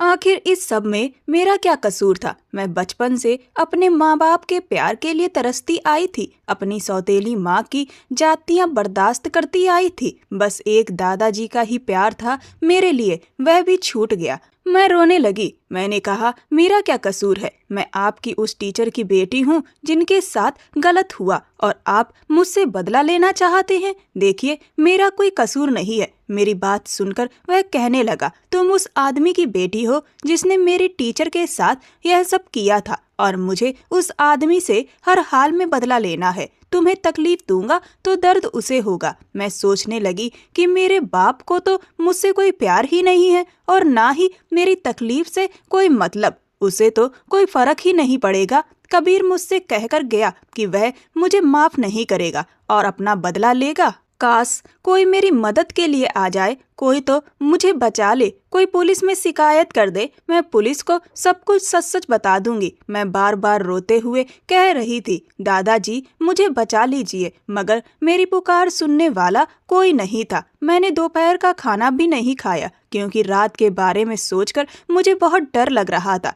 मैं उस शख्स के बदले का निशाना नहीं बनना चाहती थी। गलती मेरे बाप की थी तो बदला मुझसे क्यों लिया जा रहा था? मैं रोने लगी। रात को एक नौकरानी मुझे एक साड़ी दे गई। कहने लगी, कबीर साहब देकर गए हैं, आप तैयार हो जाइए। फिर वह चली गई। मैं अभी तक वही लहंगा पहने हुए थी और रो रो कर बेहाल थी। मैंने कपड़े नहीं बदले क्योंकि मैं उस इंसान से कोई भी रिश्ता नहीं निभाना चाहती थी। यह एक थोपा हुआ बंधन था। जब रात को कबीर आया तो मुझे देखकर उसके माथे पर बल पड़ गए। मुझे दोबारा से बुखार चढ़ने लगा था। वह मुझसे बोला, तुम तैयार क्यों नहीं हुई? उसका अंदाज बहुत ही खतरनाक था। मैंने कहा, मेरी जान बख्श दो, और उसके आगे हाथ जोड़ने लगी। वह सीधा अलमारी के पास गया और एक गाउन मेरी तरफ उछालते हुए बोला, पहनो इसे, अब बस बहुत हुआ। मैंने कहा, मैं ऐसा कुछ नहीं करूंगी। मेरे इस दो टूक जवाब पर वह मेरे पास आया और उसने एक जोरदार थप्पड़ मेरे मुंह पर मारा। उसकी 5 उंगलियों के निशान मेरे गाल पर छप गए। मेरा दिमाग चकरा गया। मुझे उस आदमी से भयंकर नफरत महसूस होने लगी। वह कहने लगा, चारू, मैं जैसा कह रहा हूँ वैसा करो, अब मैं कोई बकवास नहीं सुनूंगा। मैंने फिर मना कर दिया और उसे पूरी ताकत से धक्का दिया। वह गिरते गिरते बचा, मगर फिर गुस्से में उसने मेरा बाजू पकड़ा और दीवार से लगा दिया। उसने मुझे डराया कि मुझे खराब बनने पर मजबूर मत करो। मैंने कहा, तुम जानवर हो, सुना तुमने, तुम इंसान नहीं हो, छोड़ दो मुझे। फिर उसकी हर एक हरकत यह साबित कर रही थी कि वह एक जाहिल इंसान है। मैं खुद को छुड़ाने की कोशिश करती रही, लेकिन मैं उससे जीत नहीं पाई। मैंने उससे कहा, मुझ पर तरस खा लो, तो वह बोला, तुम्हारे बाप ने भी दया नहीं की थी तो फिर मैं भी नहीं करूँगा। जब तुम्हारा बाप तुम्हारी हालत देखेगा तो अपने बाल नोच लेने पर मजबूर हो जाएगा।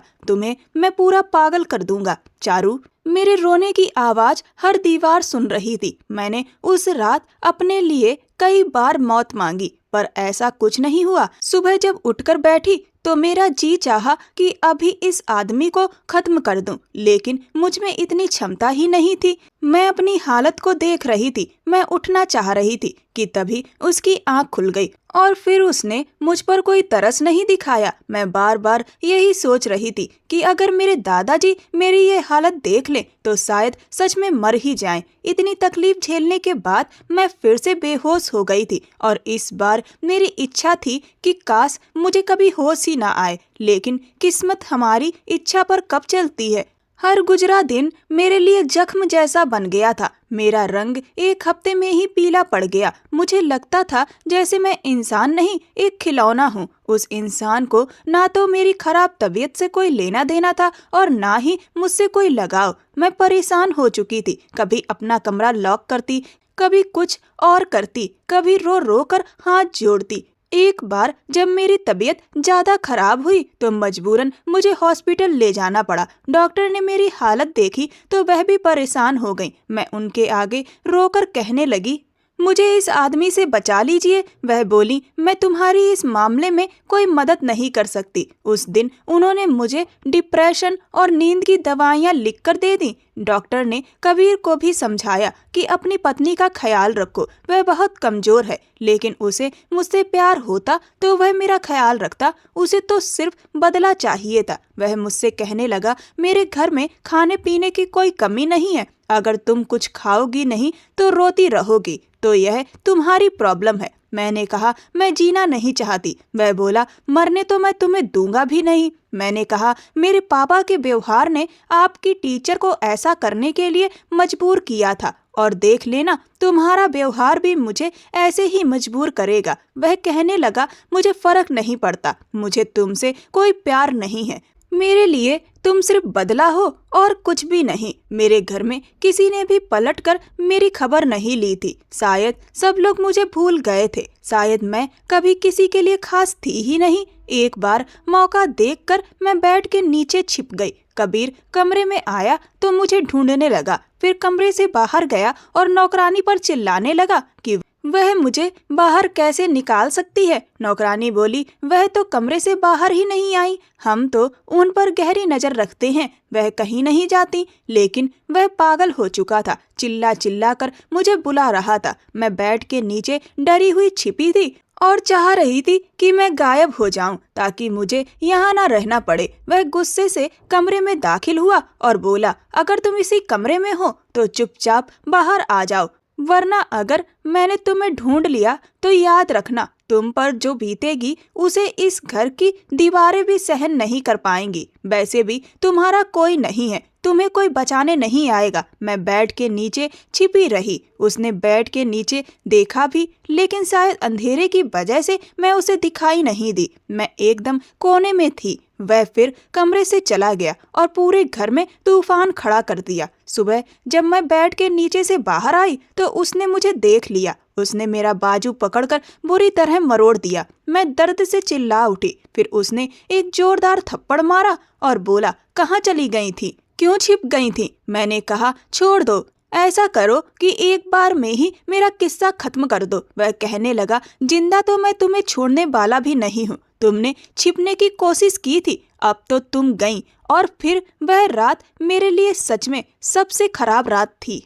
मैंने उससे कुछ भी कहना छोड़ दिया था। एक बार मैंने नींद की दवाई खुद खाने की जगह उसके दूध के गिलास में डाल दी। शायद उसने कभी नींद की गोलियां नहीं खाई थी। दूध पीते ही कुछ ही देर में वह सो गया। उस रात मुझे बहुत सुकून मिला। सुबह उसकी आंख थोड़ी देर से खुली तो वह बोला, पता नहीं क्यों मेरा सिर भारी सा लग रहा है। फिर जैसे मुझे बचने का रास्ता मिल गया। एक बार मैंने उसके दूध में 2-3 नींद की गोलियां डाल दी। रात को सभी नौकर अपने क्वार्टर में होते थे। वह दूध पी चुका था और 15-20 मिनट में सो गया। मैं उठी और कमरे से बाहर आई। मैंने खुद को एक शॉल में अच्छी तरह लपेटा और बाहर निकली। वहाँ सन्नाटा था। चौकीदार भी अपने क्वार्टर में जा चुका था। मैंने धीरे से दरवाजा खोला और बाहर निकल गई। मैं पागलों की तरह भागने लगी बिना रुके।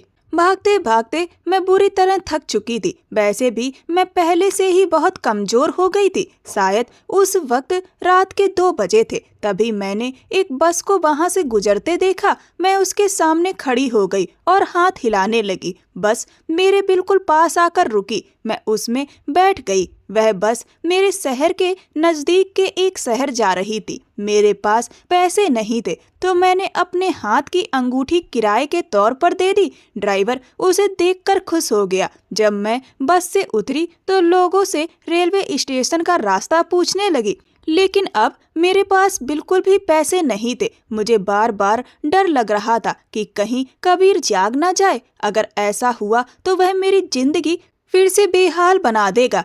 मैंने वहां से रेलवे स्टेशन की तरफ पैदल चलना ही शुरू कर दिया, लेकिन अब तक मैं बहुत कमजोर हो चुकी थी और मुझे पता ही नहीं चला कि मैं कब सड़क पर ही बेहोश होकर गिर पड़ी। और जब मुझे होश आया तो मेरे रोंगटे खड़े हो गए थे, क्योंकि मैं एक आलीशान कमरे के बेड पर लेटी हुई थी और खिड़की से सूरज की रोशनी छनकर मेरे चेहरे पर आ रही थी। मैंने जैसे ही उस माहौल को देखा तो जोर जोर से चिल्लाना शुरू कर दिया और साथ ही मेरे आंसू भी निकलने लगे। मुझे लगा कि बस मैं जिस मुसीबत से बचकर जैसे तैसे आई थी, एक बार फिर उसी मुसीबत के जाल में दोबारा फंस चुकी हूँ और इसी वजह से मेरी हालत बहुत खराब थी और मैं बहुत डरी हुई थी। तभी अचानक दरवाजा खुला और एक अनजान शख्स मेरे पास आया और मुझे शांत करने की कोशिश करने लगा। उसने मुझसे कहा कि तुम डरो मत, तुम बिल्कुल सुरक्षित हो। मैंने उसके चेहरे को ध्यान से देखा।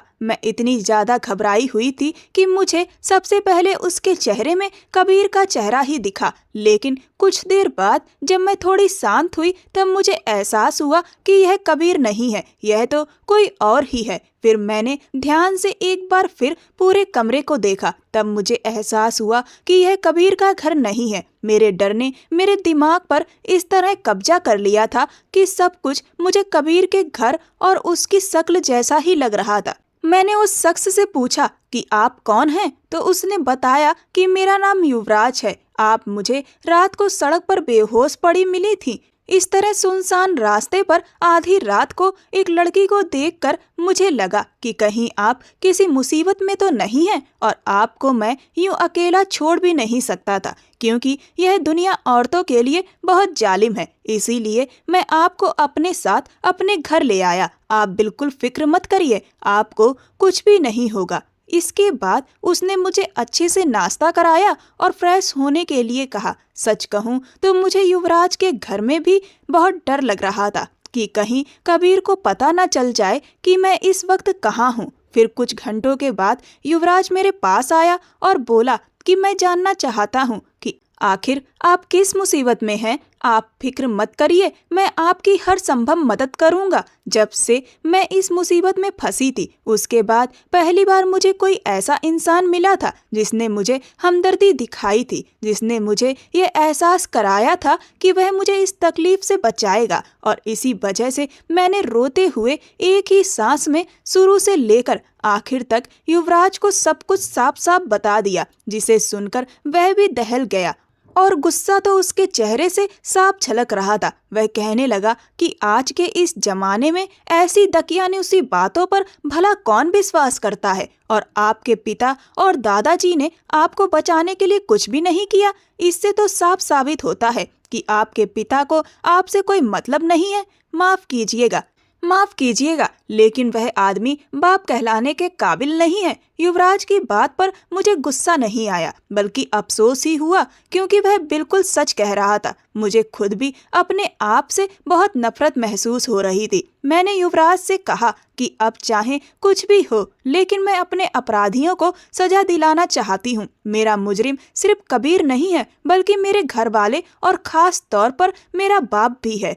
मैं उसे भी उसके किए की सजा दिलाना चाहती हूँ, क्योंकि उसने मेरी माँ के साथ भी यही सब किया था और आज तक वह बिना किसी सजा के आराम से घूम रहा है और मेरी माँ ने बिना किसी गलती के अपना जीवन अधूरा छोड़ दिया और मुझे बिना माँ के जीना पड़ा। इसीलिए अब मैं किसी को भी नहीं छोड़ूंगी, लेकिन मुझे समझ नहीं आ रहा कि मैं यह सब कैसे करूं, कैसे उन लोगों को उनके किए की सजा दिलाऊं। युवराज ने मुझे तसल्ली दी और कहा कि मैं एक वकील हूं और मैं तुम्हारा केस लड़ूंगा और तुम्हारे मुजरिमों को सजा दिलाऊंगा। मैंने कहा नहीं, मेरे मुजरिमों को सजा अब मैं ही दूंगी। शायद मैंने आपको बताया नहीं, लेकिन मैंने अमेरिका से कानून की डिग्री हासिल की थी। मैं अपने पैरों पर खड़ा होना चाहती थी, लेकिन मेरे दादाजी ने जिस तरह से मुझे शुरू से समझाया था, मैंने कभी भी उनकी किसी बात का विरोध नहीं किया और अपने करियर को लेकर कभी खास गंभीरता नहीं दिखाई। चारू बोली, लेकिन अब मेरी पढ़ाई काम आएगी। मैं अपनी माँ के मुजरिमों को सजा दिलाऊंगी, पर मुझे मानसिक तौर पर इतना कमजोर कर दिया गया है कि मेरे अंदर वह आत्मविश्वास खत्म हो चुका है और उस आत्मविश्वास को वापस पाने में क्या आप मेरी मदद करेंगे? युवराज मेरी बात सुनकर बहुत खुश हो गया और कहने लगा कि यह तो बहुत ही अच्छी बात होगी और आपकी मदद करके मुझे बहुत खुशी मिलेगी। इसके बाद मैं तकरीबन 1 महीने तक युवराज के पास ही रही। उसने मुझे बहुत अच्छे से चीजों को समझाया और यह भी बताया कि आगे मुझे क्या और कैसे करना है। 1 महीना बीतने के बाद युवराज के कहने पर ही मैं अपने घर वापस लौट कर आई। चौकीदार ने मुझे जैसे ही देखा दरवाजा खोल दिया। मैं भागती हुई अंदर पहुंची तो मेरे बाप और सौतेली माँ सोफे पर बैठे थे। मेरा बाप मुझे देखकर कहने लगा कि तुम यहाँ कैसे वापस आ गई? मैंने इसका कोई जवाब नहीं दिया।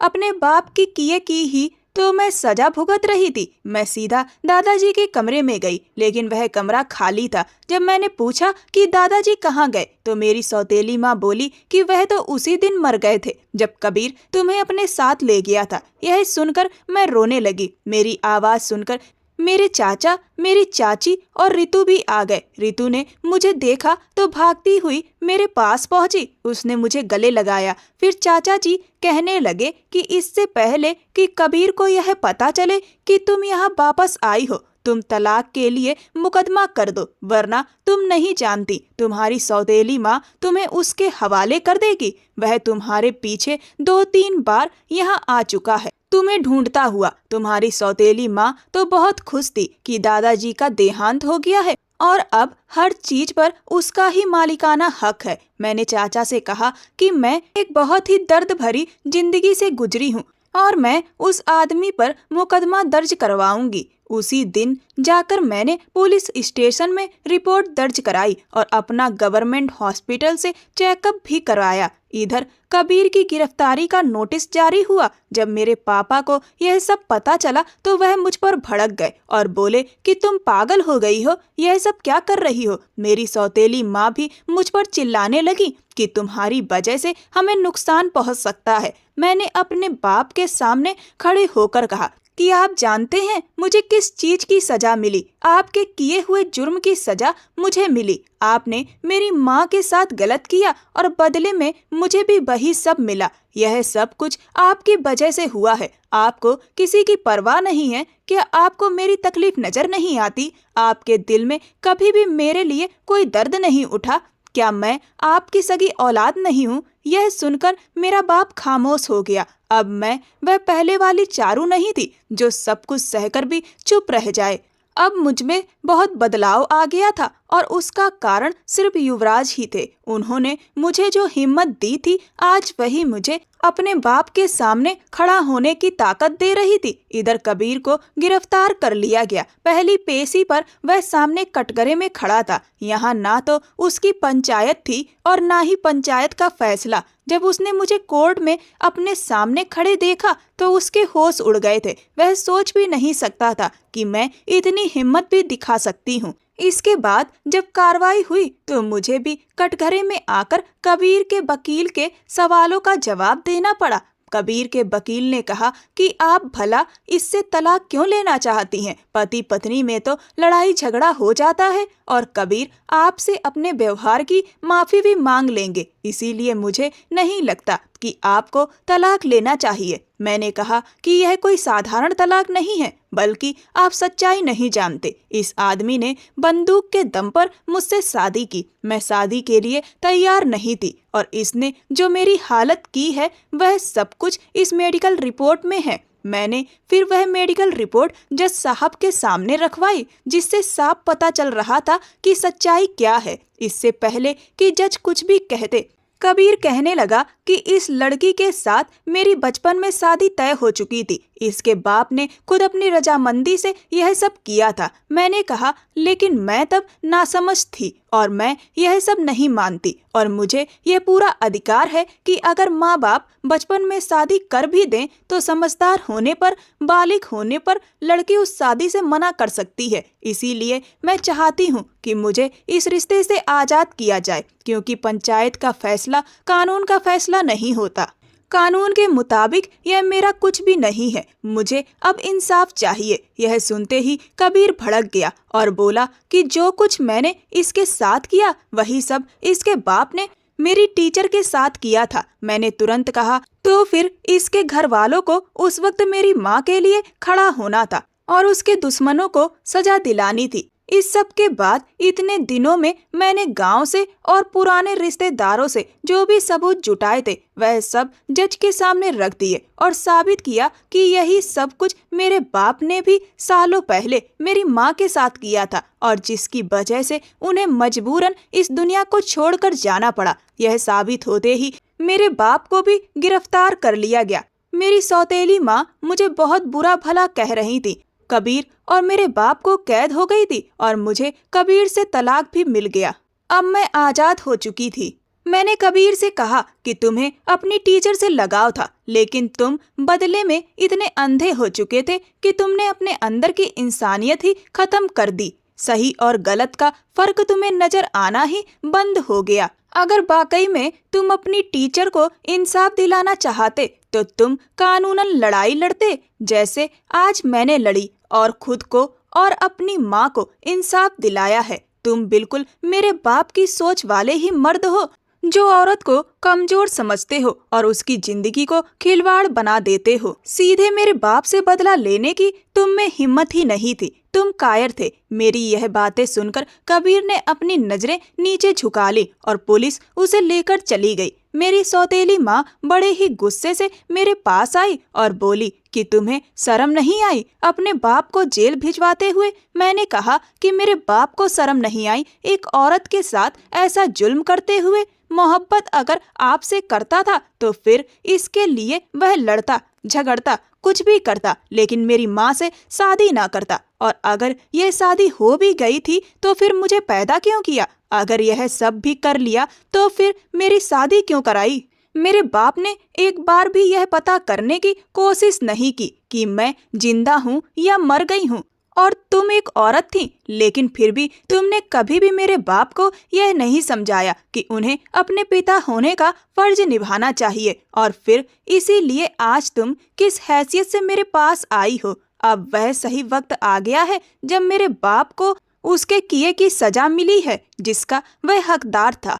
इसके बाद मेरी सौतेली माँ अपने मायके चली गई। मैं जब यह केस जीतकर घर वापस लौटी तो चाचा चाची और रितु ने मेरा बहुत अच्छे से स्वागत किया। गांव की कई लड़कियां मेरी तारीफ करते नहीं थक रही थीं, क्योंकि इसी तरह की परंपरा के चलते उनमें से कई की जिंदगी के साथ उनके घर वाले खिलवाड़ कर चुके थे। लेकिन अब जब मैंने इस परंपरा को पूरी तरह से तोड़ कर रख दिया था तो अब इसे दोबारा शुरू करने की हिम्मत किसी में भी नहीं थी, क्योंकि अब कोर्ट का ऑर्डर आ चुका था। जब मैं आकर रितु से मिली तो वह कहने लगी कि रोहन ने तो दोबारा पलटकर भी तुम्हारी खबर तक नहीं ली, जबकि वह पहले कितनी मोहब्बत तुमसे जताता था। मैंने कहा, वो तो बस रिश्ते का शुरुआती लगाव था, सिर्फ उसी वक्त रहा। अगर उसे मुझसे जरा सा भी प्यार होता तो वह मुझे ढूंढने की कोशिश करता, लेकिन शायद अब उसे दिलचस्पी के लिए कोई और नई लड़की मिल गई होगी।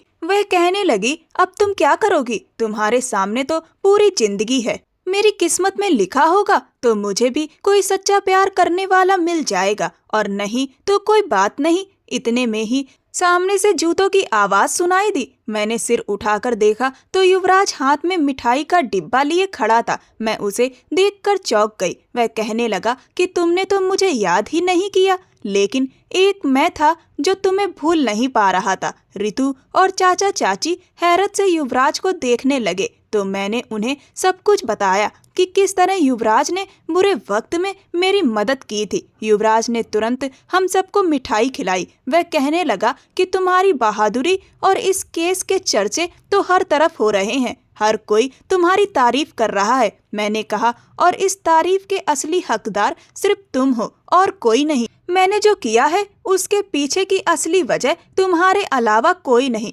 अगर तुम ना होते तो मैं तो शायद कब की खत्म हो चुकी होती। चारू बोली, तुम्हारा एहसान मैं पूरी जिंदगी नहीं भूल पाऊंगी। अगर मौका मिला तो मैं तुम्हारा यह एहसान चुकाने की पूरी कोशिश करूंगी। युवराज बोला, चारू अगर ऐसा ही है तो वह मौका मैं तुम्हें अभी देता हूँ। यह सुनकर मैं थोड़ा चौंक गई। युवराज ने कहा, चारू क्या तुम मुझसे शादी करोगी, मेरे जीवन संगनी बनोगी? उसके मुंह से ऐसी बात सुनकर मेरा तो मुंह खुला का खुला ही रह गया, लेकिन रितु तो खुशी से उछल पड़ी। मैंने पहले तो इनकार करना चाहा, लेकिन युवराज कहने लगा कि इस वक्त तुम कुछ भी ऐसा वैसा मत सोचो, सिर्फ अपने दिल की सुनो। तुम बताओ, क्या मैं तुम्हारे काबिल हूँ? मैंने युवराज से कहा कि तुम पागल हो गए हो। सच तो यह है कि मैं तुम्हारे काबिल नहीं हूँ।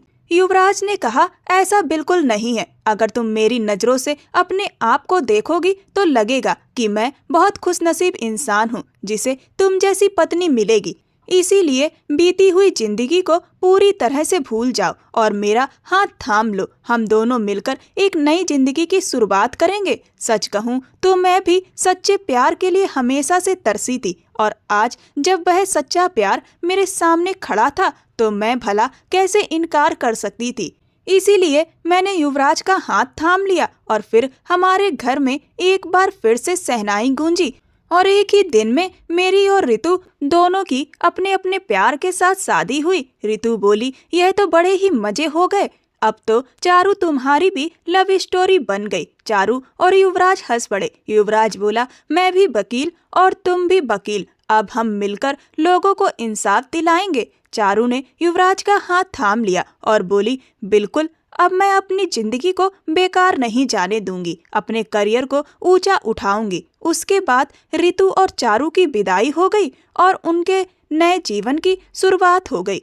दोस्तों, हमारे समाज की कई ऐसी परंपराएं हैं जो आज भी औरतों के कंधों पर डाली जा रही हैं, और उन परंपराओं की चक्की में औरतों को ही पीसा जाता है। लेकिन अब इन परंपराओं का पुरजोर विरोध करना चाहिए और ऐसी परंपराओं को जल्द से जल्द बंद कर देना चाहिए। ये कहानी पूर्णतः काल्पनिक है। इसमें दिखाई गई सभी घटनाएं और पात्र पूर्णतः काल्पनिक है। इनका किसी भी व्यक्ति या संस्था से कोई भी संबंध नहीं है। इस कहानी में जो भी घटनाएं दिखाई गई हैं वह सिर्फ कहानी को दर्शाने के लिए दिखाई गई हैं। हम किसी भी तरह की हिंसा का समर्थन नहीं करते हैं। ये कहानी केवल मनोरंजन के लिए नहीं बल्कि सामाजिक शिक्षा के उद्देश्य से भी बनाई गई है। महिलाओं के प्रति होने वाले अत्याचारों के खिलाफ आवाज उठाने के लिए बनाई गई है। हम महिलाओं के साथ या फिर किसी भी बेगुनाह के साथ होने वाले अत्याचारों का पुरजोर विरोध करते हैं। आपको ये कहानी कैसी लगी मुझे कमेंट सेक्शन में